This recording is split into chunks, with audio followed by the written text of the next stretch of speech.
Hi, I'm Father Joe. Recently I was in the airport to pick up a friend, and I saw in the airport none other than Bill Gates. No kidding.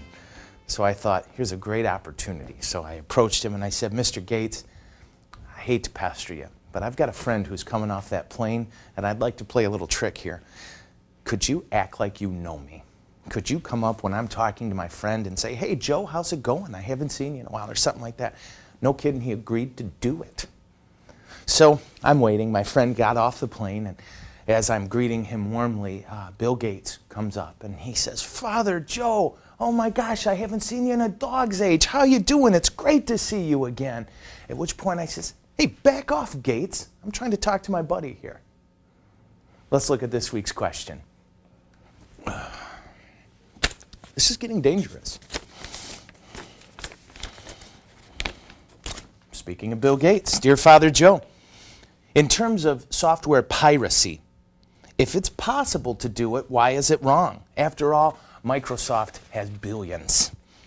All right, let's get right to this. First of all, I want us to look at the concept that we call equivocations. So, for example, there's a rule, and then sometimes we put an equivocation on it. We might say, running in the hall is wrong unless you're on fire. Now, I have some experience with that one, and unless you're on fire is what's called an equivocation.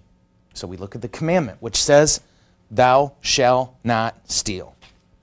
Guess what's missing here, folks? An equivocation. God simply says, do not steal. He doesn't say, even if the person can afford for us to take from them, or any of that. God simply says, you shall not steal. Now, we can say, well, you know, Bill Gates has billions, or he won't miss this, but you know what? If you're watching this show, odds are, as far as 90% of the world is concerned, you are fabulously wealthy. Would you be comfortable if someone say, well, I can steal from them? They have more than enough money. No. Well, in the same way, we want to keep in our hearts and in our minds that stealing software or hijacking it off the internet, any of those kinds of things, is stealing. Let's take a look at what our catechism says about stealing. This is from the Catechism, section 2408. The seventh commandment forbids theft, that is, usurping another's property against the reasonable will of the owner. There is no theft if consent can be presumed or if refusal is contrary to reason. Now, one thing that I want to challenge our parents on at this time as you watch this is to know that as a chaplain at a high school and as someone who also helps at a university, I'm learning that cheating is out of control. And do you know what? Cheating is theft. Stealing other people's wisdom, stealing other people's knowledge and passing it off as our own, that's theft. Here's another one. Here's something we might not have thought of as theft. God gave us all our gifts and talents. God gave us our hands, our minds, all that we are. And we use those to make money for our family and friends, and that's a good thing. But God is owed.